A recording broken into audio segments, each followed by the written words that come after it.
all of us survivors that have gone through what we have gone through, whether it was one concentration camp or another, or whether you were in hiding or you were, whatever the situation was for all of those Jews, when we've come to this country, and speaking for myself, when I came to this country, it was very, very difficult to overcome all of that. You know, especially for me, I found it extremely difficult, and I had my aunt that I lived with when I came here who helped me, who was wonderful to me and helped me to try and overcome this. And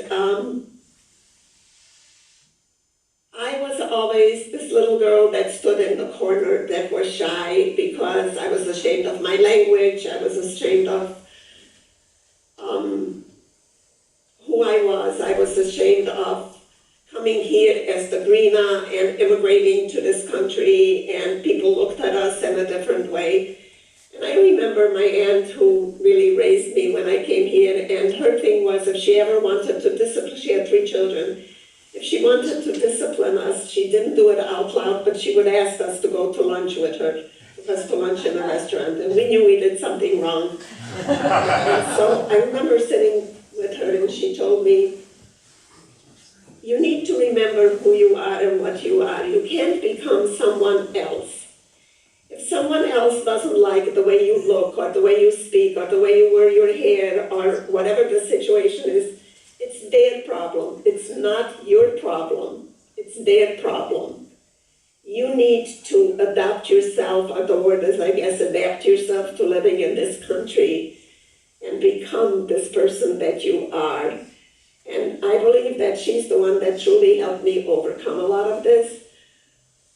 But it was not easy. And then, especially when I became involved with the museums again, and reliving this all the time. So it was not easy for me, and I'm sure it was not easy for any of the survivors that came into this wonderful free country.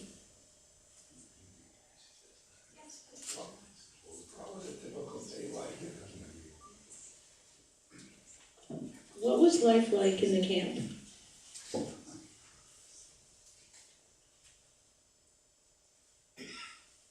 There was so much hunger in Auschwitz.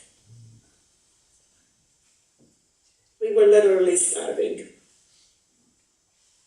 To have to line up in the morning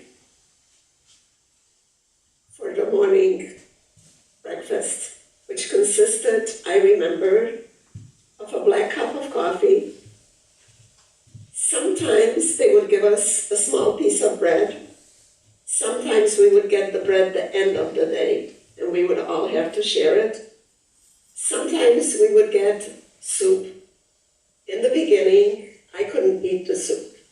It felt like it was made from rotten vegetables, and they just threw in whatever they could, and I couldn't swallow